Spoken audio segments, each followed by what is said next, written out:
diabetes, heart problems, high blood pressure, TB, hepatitis, asthma, any past mental health issues? No. Substance use, alcohol, drugs? No. Medications? This is what awaits anyone who has been arrested and is booked into Seattle's King County jail system. The scene is repeated daily in jails across the United States. All of these people will get a court date. Some will be convicted. Many will do time. All residents outside, return back to your dorms. Residents outside, return back to your dorms. And this is where a few of them will do their time. The North Rehabilitation Facility, NRF, part of the King County jail system. But the time these inmates are doing is unlike anything in any other jail in the United States.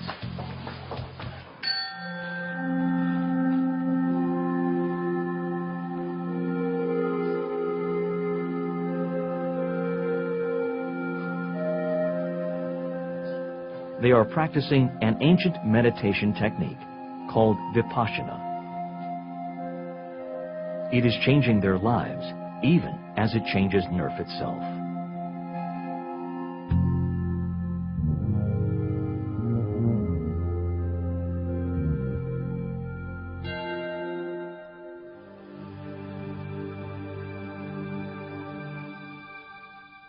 Vipassana is a word from the ancient Indian language, Pali. It means to see things as they really are.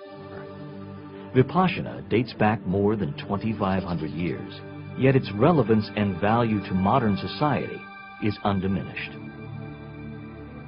Through its practice, people from all walks of life and backgrounds work to transform their lives.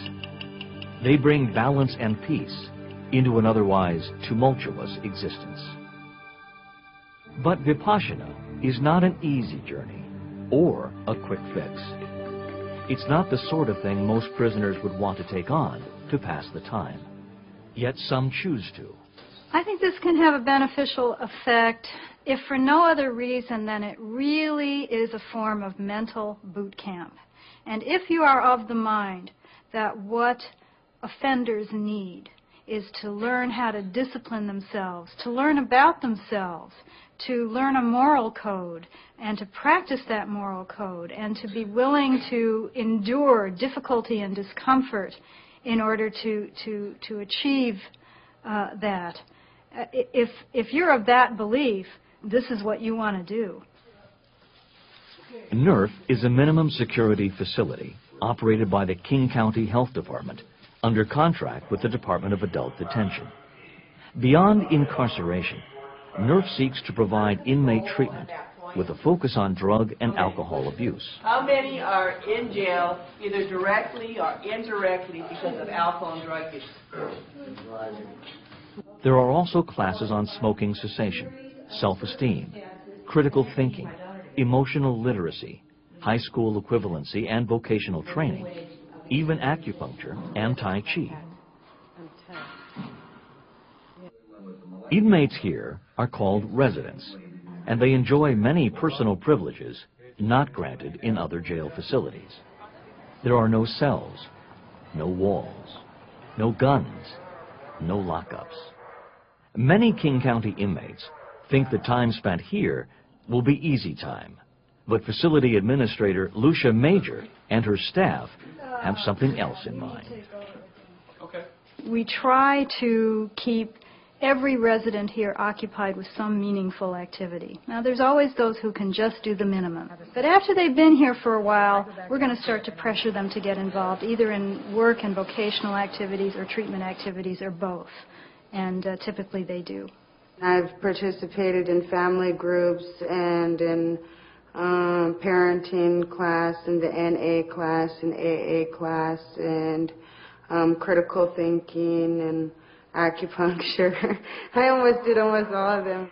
I've already tried to go to treatment 2 times, but, I never completed it. I always left, and now this time, I'm taking more advantage of it and learning a lot more about myself. It's no secret that the public, and even many professionals, have lost enthusiasm for rehabilitation and treatment programs. Recidivism seems to continue unabated. The revolving door syndrome is discouraging to everyone, staff and resident alike. Yet Lucia and her staff, with the support of King County Health and Corrections officials, continue to institute programs that can help residents turn their lives around. Attention all residents, we need the door monitors. Dean McGuire is head of security at NERF, a veteran with 20-plus years as a corrections officer. If anyone harbors few illusions about the likelihood of change in this population, it's Dean.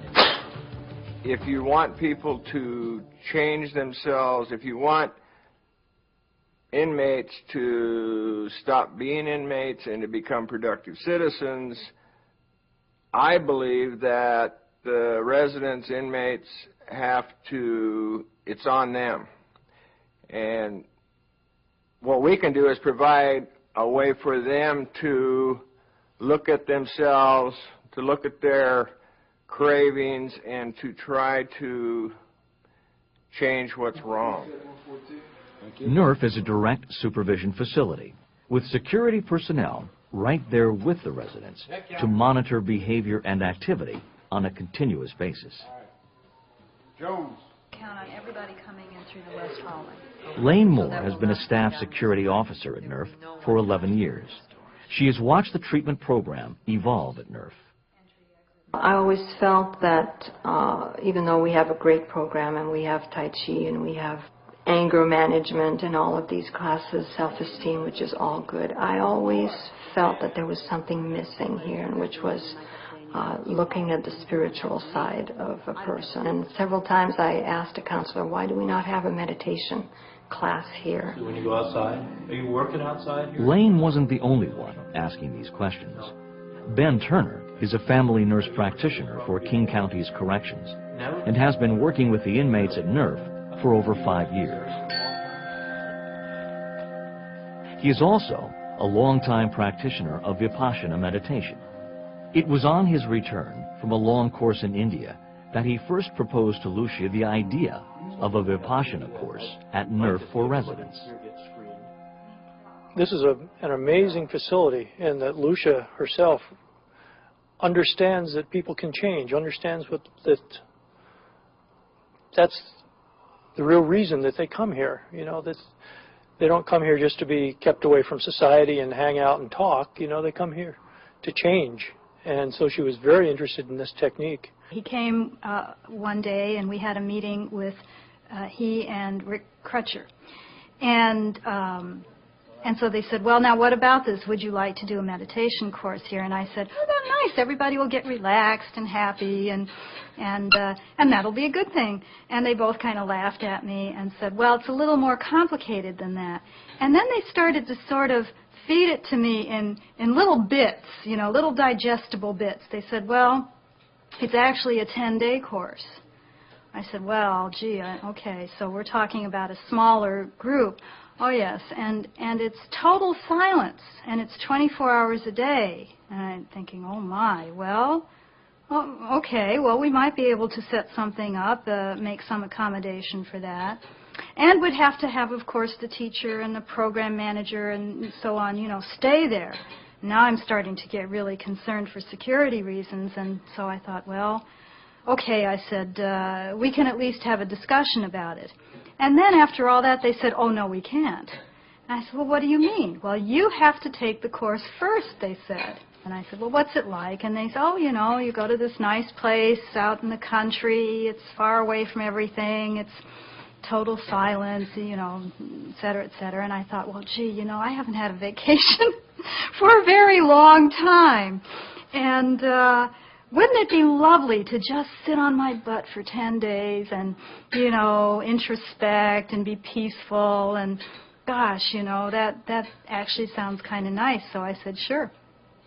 And after quite a few delays, I actually took the course and learned that it was much more than sitting on my ass for 10 days introspecting, that it was in some ways an ordeal, a very deep and difficult journey.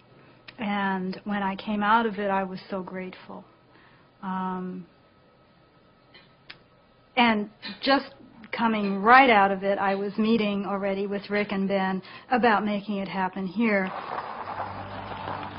Typically, retreats are held at one of the more than 45 Vipassana centers worldwide. Of paramount importance during a course is strict silence, called noble silence, when maintained for the purposes of introspection. On a course, any sources of distraction, books, TV, radio, phones, or mail, are all eliminated. I felt at the time that all the inmates would just drop out, that they would not participate. They would not give up smoking. They would not give up their commissary, their visits, their mail, their television, their telephones, and their talking for 10 days. When I was told that, I said, well, I don't think so. But I said, heck, go ahead, you know. To maintain noble silence and minimize distractions, prisoners on a course need to be housed separately from other non-course inmates. They require their own dormitory, their own vegetarian diet, even their own exercise area. All of this presented a daunting challenge to the NERF staff. The only possible facility was the then-occupied wing of 13 South. We had to engineer a unit that we typically use for office space and counseling rooms and classrooms and records keeping. We had to turn that into a residence. We had to build a soundproof wall with a door. We had to install hot water heaters for the showers, which had not been operated for probably 40 years. We had to create a meditation hall. We had to vacate office space, so counselors and office staff had to move out of their offices so that they could be converted to dormitories and sleeping areas and server areas. Our head cook had to learn a vegetarian menu. It was very moving to me. Every time Rick or one of the other Vipassana volunteers would say, well, can we do this or can we do it this way? I would say, oh gosh, I don't know. I don't know if staff will go along with that, and probably not. And then staff would surprise me by saying, sure, no problem, no problem. So there was something about this event that I think inspired everybody, and they wanted to see it work. Okay, guys, line up on the left-hand side of the wall. As a direct supervision facility, NERF depends on over 20 compulsory head counts a day. In contrast, and potentially conflict, a meditation course relies on minimal distractions and interruptions. How then could a Vipassana course be conducted without compromising security? We had to somehow integrate security right into the program. And fortunately, Ben Turner, who is jail personnel, was able to be the program manager, and with help from our security managers here, he was able to take on a lot of the responsibility for calling in the head counts, and he could also make sure that he's accustomed to observing behaviors and intervening in a timely way before they become a problem. So it became necessary to have that component. We also needed a lot of cooperation from security because it meant that they would have to also monitor periodically what was going on there, which meant leaving the usual perimeter within which they operate and making a special trip over there and understanding what was going on and being of minimal intrusiveness.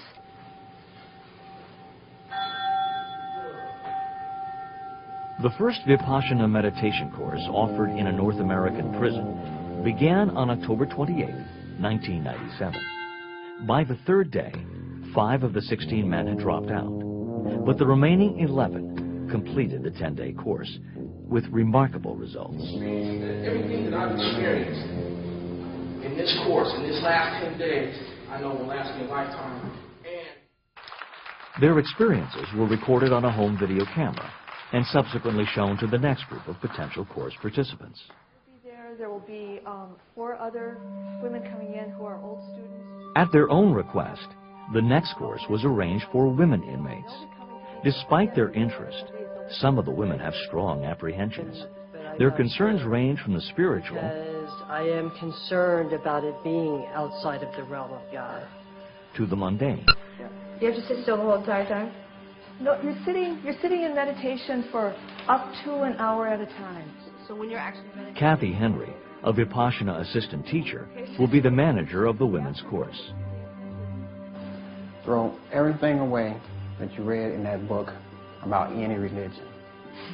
Anything you read the words about of Buddha Richard Jimerson, an ex-resident who took the first course, have a profound effect on the women. Some of them know him from the streets and are struck by the evident changes they see. My mom went down to take a course.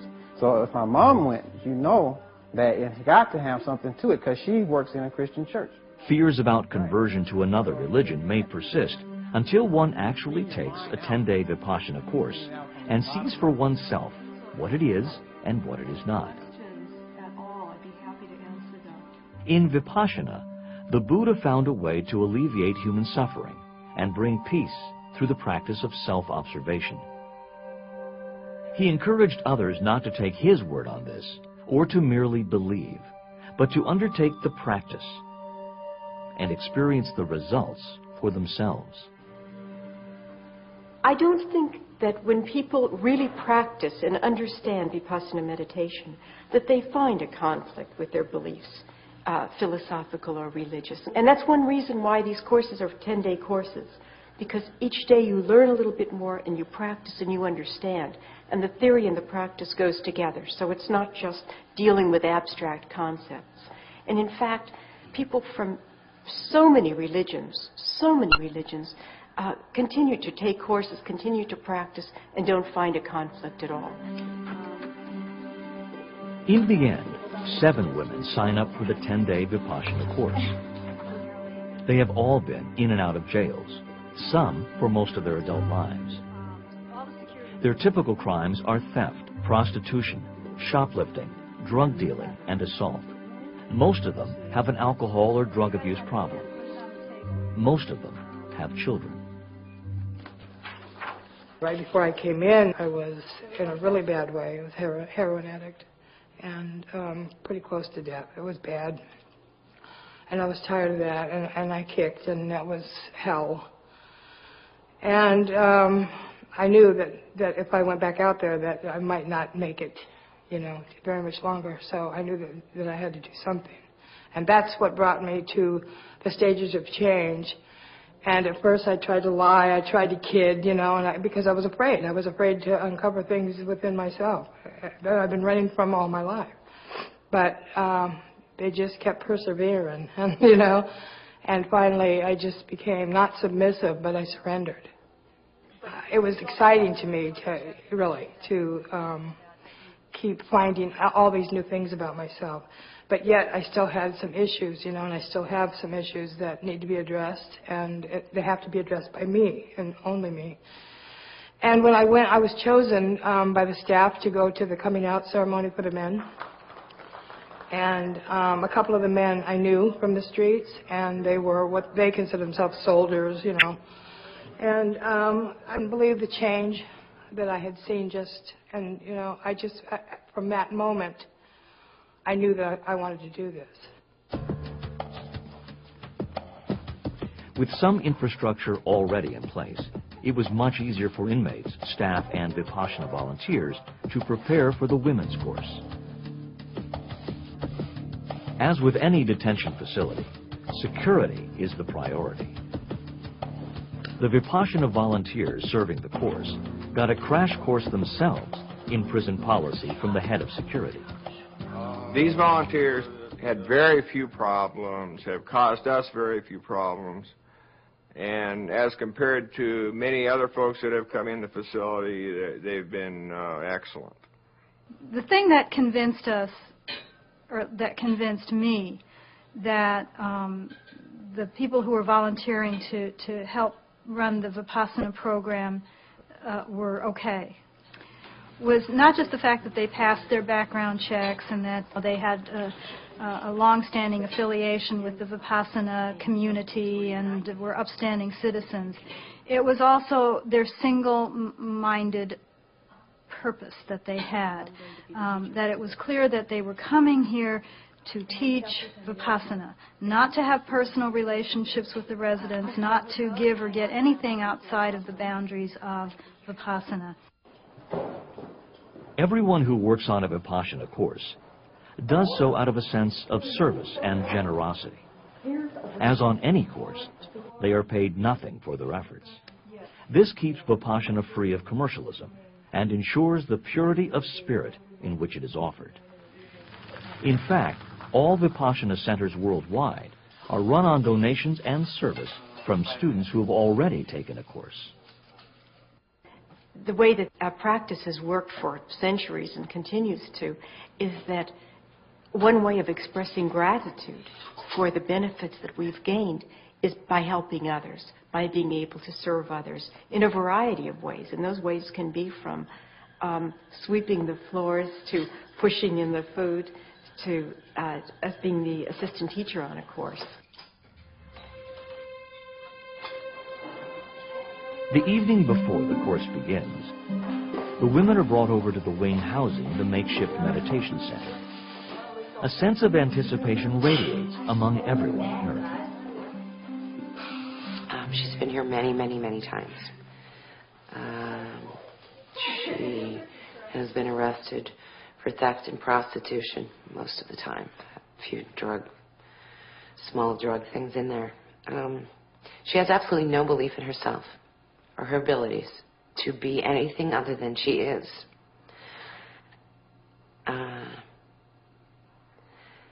It's my hope that she will be able to